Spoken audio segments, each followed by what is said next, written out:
Welcome to the Pioneer Podcast, brought to you by Lex Libertas. This is Ernst Roots.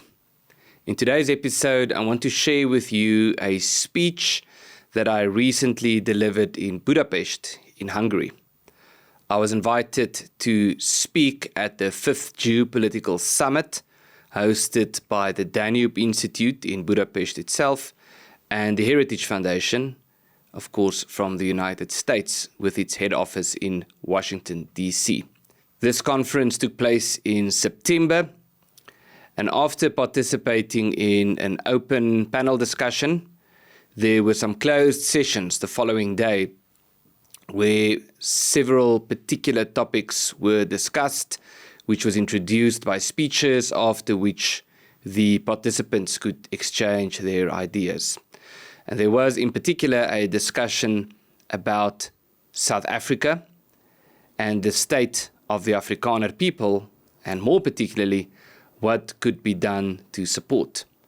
I was asked to do a speech to introduce this discussion, and in this podcast, I would like to share that speech with you.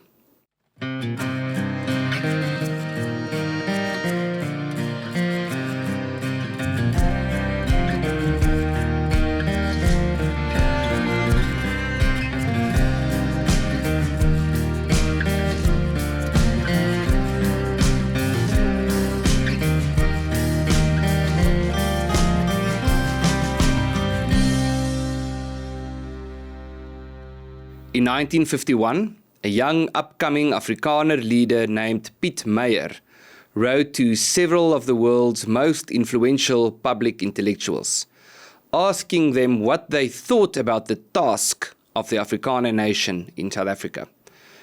The internationally acclaimed historian Arnold Toynbee, who had recently appeared on the cover of Time magazine, responded.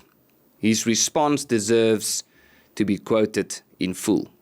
He said, "My personal feeling is that the Afrikaner nation is faced with an extremely difficult and at the same time extremely important spiritual task, a task that it will have to undertake without having the option to refuse. It seems to me that in South Africa, you are already dealing with a situation that the rest of the world will soon share due to the abolition of distance, brought about by the advance of Western technology. There will never again be a place in the world where different factions of mankind can withdraw into isolation from one another. Now, in South Africa, the misfortune of history has already placed the native, colored, and white people of the country early on into this difficult situation. History, or God, has given you the honorable task of being the spiritual pioneers in attempting to find a solution to a spiritual problem which the rest of the human race will soon also face." It is with this quote in mind that I address you today, because we remain convinced that the Afrikaner people do indeed have a special task to carry out, a task not only necessary for the survival of the Afrikaner people as a Western nation in the African continent, but one that, in our analysis, is of great importance to the Western world as a whole. Throughout our history of nearly 400 years, there were several times when the attention of the international community was fixed on South Africa. The first was around 1652, when a Dutch company under Jan van Riebeeck settled at the Cape of Good Hope to establish a refreshment station serving Western travelers sailing around the African continent to the east. The settlement supplied ships, provided medical assistance, and performed repairs. Over time, it grew, joined by other Europeans, especially from Germany and France. There were stories of cooperation with indigenous communities and also of conflict. After a series of border wars with the Xhosa people on the eastern frontier, and following the British colonization of the Cape, about 20,000 of these proto-Afrikaners embarked on the Great Track into the interior of what would later be known as South Africa. upon the establishment of several Afrikaner republics, or Boer republics, South Africa was invaded by the British in 1880 in what became known as the First Anglo-Boer War, or as we know it, the Eerste Vryheidsoorlog, the First War of Independence. This war was won by the Boers after the decisive victory at the Battle of Majuba. Soon thereafter, following the discovery of the Witwatersrand gold reef and the founding of Johannesburg, the Boer republics were invaded a second time in what we call the Tweede Vryheidsoorlog, known internationally simply as the Anglo-Boer War. This was the second time when South Africa held the world's attention. I will not expand on the course of the war, but I want to note its ramifications, not only for South Africa, but for the wider world. As Margaret Macmillan shows in her book, The War That Ended Peace, Europe's sympathies shifted significantly towards the Boers during this time, despite an immense propaganda campaign to the contrary. There was, for example, the well-known telegram of the German Kaiser Wilhelm II to President Paul Kruger, congratulating him on how the Jameson raid, which was a military operation planned by Cecil John Rhodes and carried out by Leander Starr Jameson, had been handled. That telegram caused serious friction between the Kaiser and Queen Victoria of Britain. Volunteers from the Netherlands, Ireland, France, the United States, Scotland, and others traveled to South Africa to support the Boers in their independence struggle. There was even a contingent of Hungarians, one young Transylvanian Hungarian in particular, Albert Vasch, decided to join the Boer forces after meeting President Paul Kruger in Paris. Tragically, in 1902, just weeks before the war ended, he was killed while defending the freedom of the Afrikaner people. Today, a memorial plaque in his honor stands in the Calvinist church in Kolozsvár, in present-day Romania. In the Hungarian media, Kruger was even referred to as the Boer Kossuth, which is of course a reference to Lajos Kossuth, who fought for Hungarian freedom and died in exile. When King Edward visited Paris in 1903, he was greeted by French crowds chanting "Viva la Boer!" And across Europe, especially in the Netherlands, extensive campaigns were run to raise funds to support the Boer forces. I mention these things to underline that the Tweede Vryheidsoorlog, as we call it, was indeed international, a war that captured the imagination of people across the world. The third time South Africa became a global focus was during the 1980s and 1990s, as the white minority government came to an end.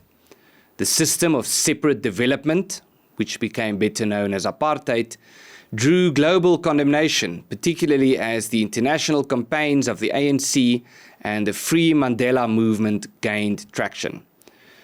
The system deserves a long explanation, but here I will say only that it was an attempt to deal with diversity through a state-enforced homeland system, and an attempt to address the Cold War by preventing a communist takeover. Laws such as the Suppression of Communism Act were enacted, making it illegal to promote communism and banning organizations committed to the promotion of communism in South Africa. This resulted in the imprisonment of communist-aligned political figures, a move that, in the eyes of the Western world, was an unjustifiable violation of freedom of opinion. What was known as Grand Apartheid, different homelands for different peoples, eventually became small apartheid, beaches, benches, and public offices divided by racial lines. The system became indefensible, and unjustifiable violations of dignity and freedom took place under it. The Afrikaner people agreed that the system had to end. The question was not whether it had to end, but how, and more importantly, what should replace it.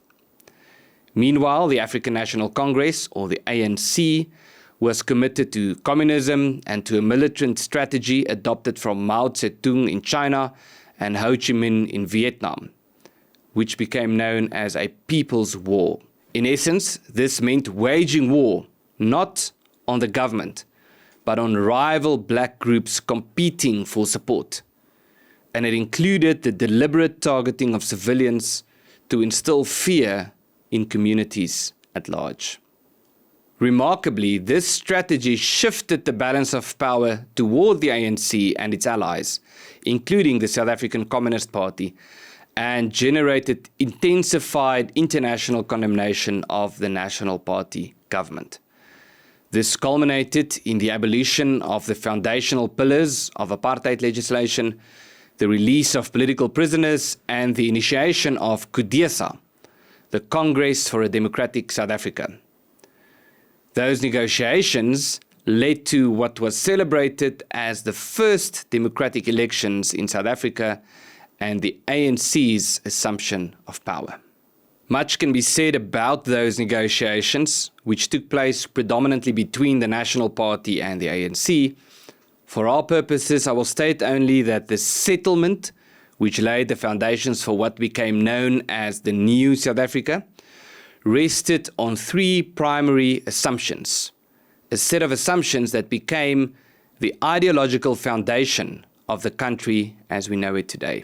These are, first, that the world had reached the end of history, as Francis Fukuyama famously argued, implying that liberal democracy was the final destination of human development and that the world would eventually standardize on liberal democracy as the final form of government.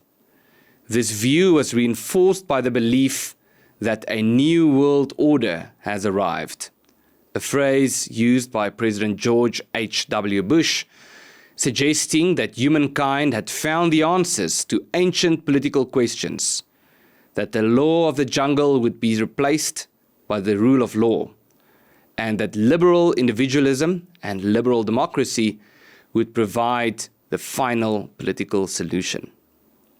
Second, that group and community protections belonged to the past, and that individual protections were sufficient for the future. In South Africa, it was explicitly argued that nations and communities are ultimately collections of individuals. Therefore, no specific safeguards for the freedoms of nations and communities were needed if individuals possessed rights. Since nations consist of individuals, individual human rights were deemed enough, because it was argued that if the individuals that make up the nation are protected, the nation would be protected by implication. The third assumption was that the state would define the nation, rather than the nation defining the state. Particularly, this meant that although South Africa is a large territory inhabited by a variety of nations, the identity of the South African nation, insofar as such a thing exists, should not be defined by those nations. Instead, the nations inhabiting the territory would be defined by a state-driven identity. The consequence was that Afrikaners would no longer be regarded as Afrikaners, nor Zulus as Zulus, nor Xhosas as Xhosas, and so forth. All would simply be considered as South Africans. In other words, the nations living in South Africa were told, without their consent, that they would henceforth be defined by the territory and not by their cultural, traditional, linguistic, or religious identities. It is as if Europeans were told that they are not the nations they believe themselves to be, but merely Europeans because they live in a territory called Europe. All of these assumptions, however attractive ideologically, turned out to be false. I want to take a moment to thank you for watching and following the content on this channel. And I also want to encourage you to like this video and to subscribe to this channel to ensure that our audience is broadened. The decades since the early 1990s have shown that liberal individualism is not the final form of human development. that liberal individualistic democracy would not be the final form of government, that the protection of individual rights is not sufficient to ensure the flourishing of cultural, linguistic, and religious communities in a plural society, and that any attempt to define communities or nations through a statist identity produces backlash. Politics and ideology have always been and will remain downstream from culture. Now, fast forward to 2025, it is abundantly clear that South Africa has failed. It has been failing for several years and it will continue to fail. South Africa is on the road to political disaster. We can describe the crisis under three broad categories. First, South Africa under a destructive policy environment, the notion that the path to prosperity always runs through government intervention, implying heavy regulation of the economy in every imaginable way. Second, South Africa suffers from general state failure. Virtually every single function of government has already collapsed, with the exception of taxation. The state is unable to provide reliable electricity or water, roads are deteriorating, and almost no government entity functions as it should. Third, minorities are being persecuted. Many deny that this is happening, but the evidence is clear. We see it in a vast network of discriminatory race laws aimed especially at excluding and marginalizing the Afrikaner people in particular, but the white minority in general. We see it in policies and legislation such as Black Economic Empowerment, or BEE, which is South Africa's equivalent of DEI, implemented far more aggressively. We see it in government efforts to change the constitution to enable the state to confiscate or expropriate private property without compensation, targeting property, particularly white-owned property, which is, of course, racist. We see it in the continued chanting of slogans such as "Kill the Boer, kill the farmer" by influential politicians and officials, a slogan endorsed and protected by the ruling party, the government, and even the state president, and sanctioned by the South African Human Rights Commission and the Constitutional Court. It is often said that this slogan is just a metaphor. We know it is not, because while politicians chant about murdering white farmers are in fact being attacked and murdered. That said, these three categories are not the core crisis. They are symptoms of a deeper-rooted crisis. The deeper crisis is that the political system in South Africa has become detached from realities on the ground. Allow me to explain. First, South Africa is an exceptionally large country. Speaking here in Budapest, the distance from Cape Town in the south to Messina in the north is comparable to the distance from Budapest to St. Petersburg in Russia. The width of the country from Alexander Bay in the west to St. Lucia in the east is comparable to the distance from Budapest to Bordeaux in France. Second, South Africa is not only large, it is exceptionally diverse.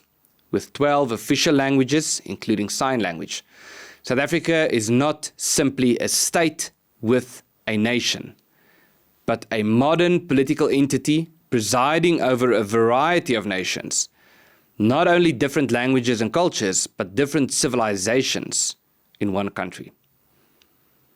Third, South Africa is exceptionally poor, with very high poverty, high levels of unemployment, and yes, high levels of inequality.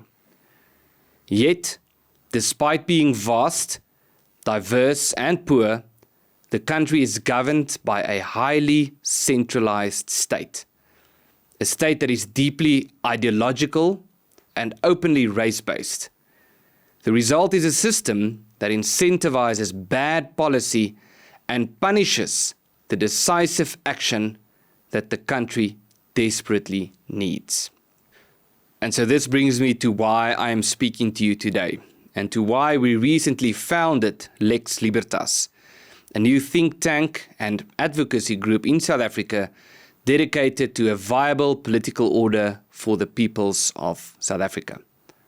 Our fundamental belief is that our problems do not merely arise from bad policies, incompetent government, or the persecution of minorities. They arise from a highly centralized political system that incentivizes those very outcomes.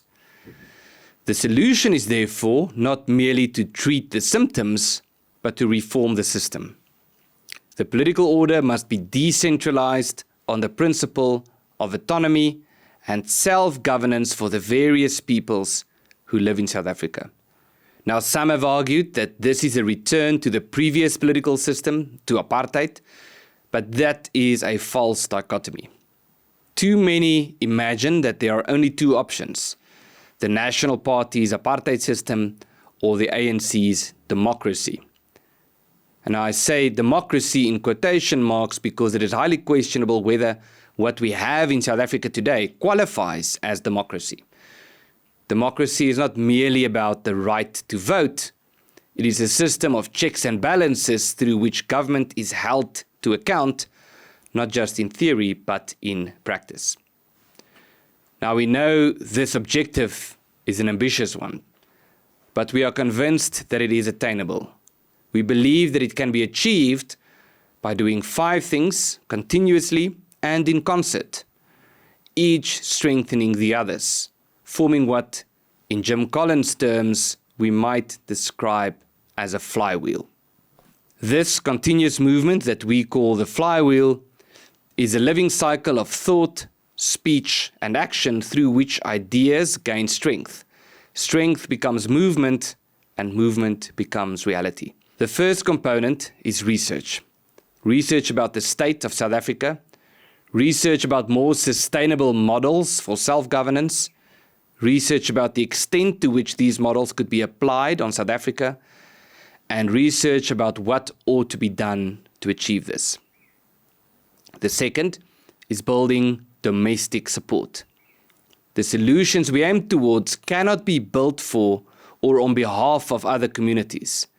It must be built with them. We need to build a movement to ensure that the various peoples of South Africa would rediscover confidence, take responsibility, and join hands in shaping their own destinies. This begins among the Afrikaner people because we are, after all, Afrikaners. But it extends to all communities who know that self-governance is not a threat to others, but the foundation of peace. The third is raising international awareness and encouraging international recognition. This implies speaking to friends and potential friends all over the world to obtain a growing recognition of the fact that our pursuit is indeed a legitimate pursuit. That those who pursue self-governance ought to be supported, while those who seek to prevent it ought to be objected to. The fourth is to convert support into action. This is because ideas and argument, as important as they are not sufficient. Action implies organizing initiatives, coordinating volunteers, and taking lawful, decisive steps that give substance to our convictions. It means acting boldly, credibly, and visibly so that our principles are not only heard, but also seen. And as these efforts grow, the fifth is to create indispensable realities on the ground. This is because we are convinced that the most important component of our strategy is not a de jure change, but a de facto change. With this, we mean that we need to fill the void that has been left by government incompetence in South Africa. We do this through well-organized communities that do not wait for solutions, but that take action by creating the solutions that we need, regardless of whether the government is there to help. Together, these 5 movements constitute our flywheel. As we pursue each of these, the flywheel as a whole gathers momentum with every turn.